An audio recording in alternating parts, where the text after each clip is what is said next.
நம்ம வேர்ல்டில் இருக்கக்கூடிய மொத்த பாப்புலேஷன் 8 பில்லியன். இதில் வெறும் 6 to 7% மட்டும்தான் ட்ரைப்ஸ் இருக்காங்க, அதாவது பழங்குடியினர்.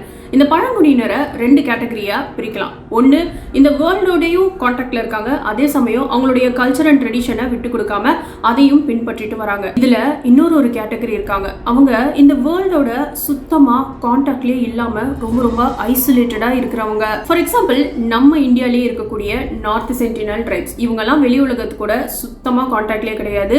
நம்ம வேர்ல்டில் நடந்துட்டு இருக்கிற இந்த டெவலப்மெண்ட், டெக்னாலஜி, சயின்ஸ்னு சொல்லிட்டு இதை பற்றிலாம் அவங்களுக்கு எதுவுமே தெரியாது. செஞ்சுரி அவங்களுக்கான சில பழக்க வழக்கங்களை ஃபாலோ பண்ணிக்கிட்டு சின்ன சின்ன வீடுகளை கட்டிட்டு ரொம்பவே ஐசோலேட்டடா நிம்மதியாக வாழ்ந்துட்டு வரவங்க. இந்த 6 to 7% வெறும் ஒரே 1% மட்டும்தான் இந்த மாதிரியான ட்ரைப்ஸ் ரொம்பவே ஐசோலேட்டடா இன்னமும் இந்த உலகத்துல வாழ்ந்துட்டு இருக்காங்க.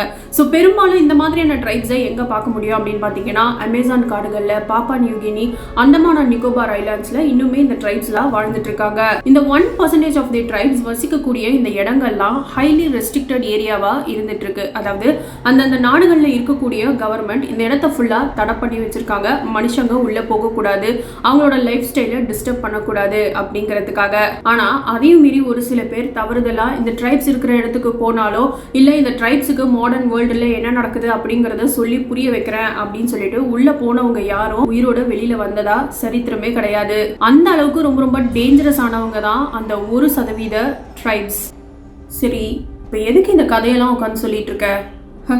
நான் ஏதாவது இன்ஃபர்மேட்டிவா சொன்னா உனக்கு பொறுக்காதே, உடனே வந்துருவியே. விஷயம் இருக்கு. இந்த மாதிரி அடர்ந்த காடுகளை எக்ஸ்ப்ளோர் பண்றதுக்குனே ஒரு கும்பல் இருப்பாங்க. அந்த மாதிரி ஒரு 4-5 பேர் அமேசான் காடுகள்ல ட்ரக்கிங் போயிட்டு இருக்கும் பொழுது டீப்பான ஃபாரஸ்ட்ல கல்லால கட்டப்பட்டிருக்கிற குட்டி குட்டியா வீடுகள் இருந்திருக்கிறத பார்த்துருக்குறாங்க. இந்த மாதிரி கட்டப்பட்டிருக்கிற இந்த குட்டி குட்டியா இருக்கிற வீடுகளை பார்த்து ரொம்பவே எக்ஸைட் ஆன அந்த கும்பல்ல இருக்கிற ஒரு லேடி வந்து அப்படி அந்த வீட்டுக்குள்ள என்னதான் இருக்குது அப்படிங்கறத தெரிஞ்சுக்கிற ஆர்வத்துல அந்த குட்டி குட்டியா இருக்கிற ஒரு வீட்டோட கதவை அவங்க திறந்து உள்ள பாக்குறாங்க. உள்ள பார்த்த அடுத்த செகண்ட் அவங்களுடைய கை கால்லாம் நடுங்கி முகமெல்லாம் வேர்த்து வெளிரி போறாங்க. என்னாச்சு? முகமெல்லாம் வெளிரி போற அளவுக்கு உள்ள அப்படி அவங்க என்னத்தை தான் பார்த்தாங்க? பேய், பிசாசு, அமானுஷ்யம்? நான் ஷைலு. ஆரம்பிக்கலாமா?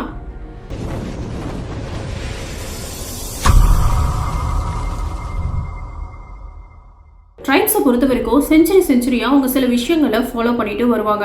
அதுலேயும் அந்த 1% ஆஃப் தி ட்ரைப்ஸ்ன்னு சொன்ன பார்த்தீங்களா, அவங்கள கண்ணால் பார்க்குறதே ரொம்ப ரொம்ப அபூர்வமான ஒரு விஷயம். ஏன்னா அவங்க யார் கண்ணிலையும் படக்கூடாது அப்படிங்கிறதுக்காக ரொம்ப ரொம்ப டீப்பான ஃபாரஸ்ட்டில் ஐசோலேட்டடாக வாழக்கூடியவங்க. சில ட்ரோன் வீடியோஸ் இல்லை ஃப்ளைட்லேருந்து எடுக்கப்பட்ட வீடியோஸில் மட்டும்தான் இந்த மாதிரி ட்ரைப்ஸ்லாம் வாழ்ந்துட்டு இருக்காங்க அப்படிங்கிற விஷயத்தையே நம்மளால் கண்டுபிடிக்க முடியும். அப்படி 4-5 பேரை சேர்ந்த ஒரு கும்பல் அமேசான் காடுக்குள்ள ட்ரக்கிங் போயிட்டு இருந்திருக்காங்க.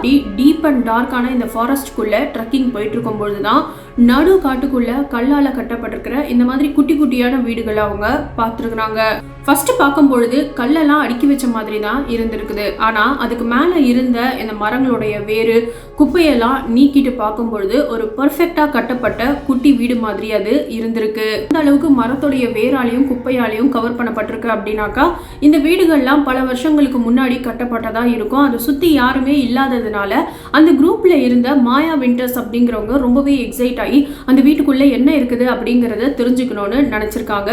ஏன்னா பேசிக்கலி அவங்க ஒரு ஆர்கியாலஜிஸ்ட். குரூப்ல இருந்தவங்கெல்லாம் எவ்வளவோ தடுத்தோ மாயா விண்டர்ஸ் அதை கொஞ்சம் கூட பொருட்படுத்தாம அந்த வீட்டுக்குள்ள என்ன இருக்குது அப்படிங்கிறத நான் பார்த்தே ஆகணும் அப்படின்னு சொல்லிட்டு ஒரு வீட்டுடைய கதவை உள்ள திறந்து பார்க்குறாங்க. இந்த குட்டி வீட்டுக்குள்ள மனுஷனுடைய ஒரு எலும்பு துண்டு துணியால சுத்தப்பட்டு வைக்கப்பட்டிருக்கு. அது பக்கத்திலேயே சில எழுத்துக்களோட ஒரு களிமண் பலகையும் வைக்கப்பட்டிருக்கு.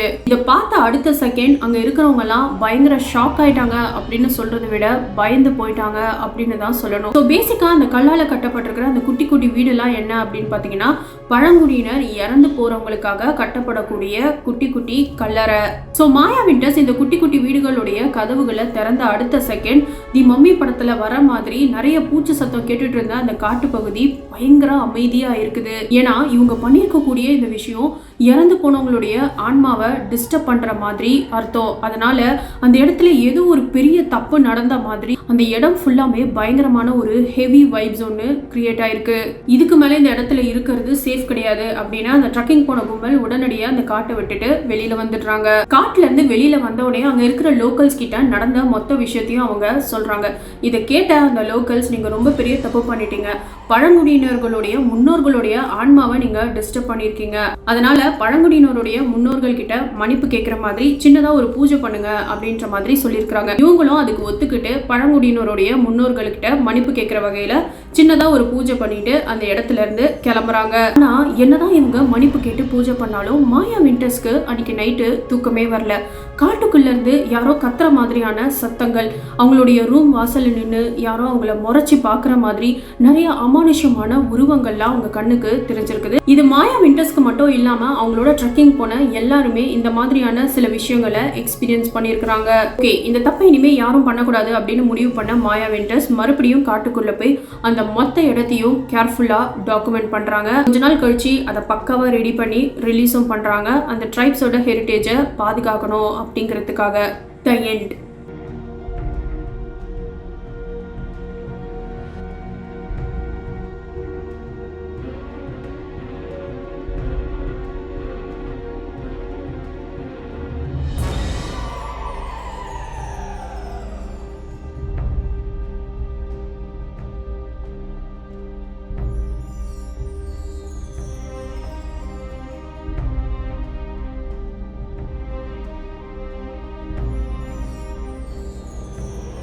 கதை நல்லா இருந்துச்சா? சூப்பராக இருந்துச்சு. அதுலேயும் இந்த தப்பை வேற யாரும் பண்ணக்கூடாது அப்படிங்கிறதுக்காக இந்த மொத்த கதையும் ஒரு டாக்குமெண்ட்ரி பண்ணி ரிலீஸ் பண்ணாங்க. பார்த்தியா, சான்ஸே இல்லை. செம. இது வெறும் கதை தான். இப்போ நான் சொன்ன எதுவுமே உண்மை கிடையாது. எதே அப்போ ஒரு கும்பல் ட்ரெக்கிங் போனது, மாயா வின்டர்ஸ் அந்த குட்டி குட்டி வீடோட கதவை திறந்தது, எல்லாமே நடிப்பா? சொல்ல நடிப்பா? எஸ், இன்டர்நெட்ல வரக்கூடிய ரொம்ப ரொம்ப ஃபேமஸான ஒரு ஃபிக்ஷனல் ஸ்டோரி தான் இது. மாயா வின்டர்ஸ் டோம் ஹவுஸ், இது எல்லாமே ஒரு கற்பனை கதை தான். உண்மையில இந்த மாதிரி எந்த ஒரு சம்பவமும் நடக்கல. இந்த உண்மையான பார்ட் எது அப்படின்னு பாத்தீங்கன்னா, இந்த ட்ரைப்ஸால கட்டப்படக்கூடிய இந்த டோம் ஹவுஸ், இந்த மினியேச்சர் சோல் ஹவுஸ் எல்லாம் ஏன்ஷியன்ட் இஜிப்சியன் பீரியட்ல தான் ரொம்ப ரொம்ப ஃபேமஸ். ஸோ யூஸ்வலா இந்த ஏன்ஷியன்ட் இஜிப்சியன்ஸ் என்ன பண்ணுவாங்கன்னா, இறந்து போனவங்களோட பாடியை ஃபர்ஸ்ட் மம்மிஃபிகேஷன் ப்ராசஸ் பண்ணுவாங்க. அதாவது இறந்து போனவங்களுடைய உடல்ல இருந்து லங்ஸ், லிவர், ஸ்டொமக், இன்டெஸ்டைன் சொல்லிட்டு எல்லாத்தையும் உருவி தனித்தனி ஒரு ஜாடியில போட்டு வச்சிருவாங்க. இதயத்தை மட்டும் விட்டுட்டு மொத்த உடம்பையும் துணியை வச்சு சுத்தி ஒரு டோம்புக்குள்ள வச்சிருவாங்க. சோ தட் ஆஃப்டர் லைஃப்ல அந்த டோம்புக்குள்ள இருக்கிற அவங்களோட உடலோட அவங்க கனெக்ட் ஆவாங்க அப்படின்னு நம்பி இருக்கிறாங்க. ஸோ ரீசெண்டாக ஆர்கியாலஜிஸ்ட் அமேசான் காடுகளில் இந்த மாதிரி குட்டி குட்டியாக கட்டப்பட்டிருக்கிற டோம் ஹவுசஸை பார்த்துருக்குறாங்க. இந்த ஃபிக்ஷனல் ஸ்டோரியில் வர மாதிரி அந்த டோம் ஹவுஸை யாரும் திறந்து பார்க்கல. பேசிக்காக பழங்குடியினர் இந்த மாதிரி குட்டி குட்டியாக கல்லறைகள் கட்டுறதுக்கான காரணம் என்ன அப்படின்னு பார்த்தீங்கன்னா, இறந்து போகக்கூடிய அவங்க முன்னோர்கள் எங்கேயும் போகக்கூடாது, அவங்க கூடியே இருக்கணும் அப்படிங்கிறதுக்காக அவங்க தங்கி இருக்கிற இடங்களுக்கு பக்கத்தில் மரத்தாலேயோ இல்லை கல்லாலேயோ இல்லை களிமண்ணாலேயோ ஆன குட்டி குட்டி வீடுகளை கட்டி வைப்பாங்க, அவங்களுடைய ஆன்மாக்கள் தங்கறதுக்காக. அப்படி இந்த பழங்குடியினர் இடம்பெயர்ந்து வேற பகுதிகளில் போகும்பொழுது அவங்களால கட்டப்பட்டிருக்கிற இந்த குட்டி குட்டி கல்லறை வீடுகள்லாம் அதே இடத்துல தான் இருக்கும். இறப்புன்றது ஒரு முடிவு கிடையாது. அவங்களுடைய ஆன்மாக்கள்லாம் இந்த மாதிரி குட்டி குட்டியா கட்டப்பட்டிருக்கிற கல்லறை வீடுகளுக்குள்ளதான் வாழ்ந்துட்டு இருக்கு அப்படின்ற மாதிரி அவங்க நம்பி இருக்கிறாங்க. உண்மையாலுமே இந்த மாதிரி குட்டி குட்டியா கட்டப்பட்டிருக்கிற கல்லறை வீட்டுக்குள்ள என்ன இருக்குது அப்படிங்கிறத யாருமே பார்த்தது கிடையாது. ஸோ இதுல இருந்து என்ன தெரியுது? காட்டுக்குள்ளே நீங்கள் ட்ரெக்கிங் போகும்பொழுது இந்த மாதிரி குட்டி குட்டியாக இருக்கிற ஏதாவது வீடுகளை பார்த்தீங்க அப்படின்னாக்கா அதை டிஸ்டர்ப் பண்ணாமல் போகிறது நல்லது. இல்லைனா கற்பனை கதை உண்மையான கதையாக மாறுறதுக்கு சான்சஸ் இருக்குது. ஸோ இதை பற்றி நீங்கள் என்ன நினைக்கிறீங்க அப்படிங்கிறத மறக்காம என்னுடைய கமெண்ட் பாக்ஸில் சொல்லுங்கள். அண்ட் இந்த மாதிரியான நிறைய இன்ட்ரெஸ்டிங்கான டாபிக்ஸ்க்கு மறக்காம என் சேனல் சப்ஸ்கிரைப் பண்ணிக்கோங்க. நெக்ஸ்ட் வீடியோ சந்திக்கலாம். நன்றி.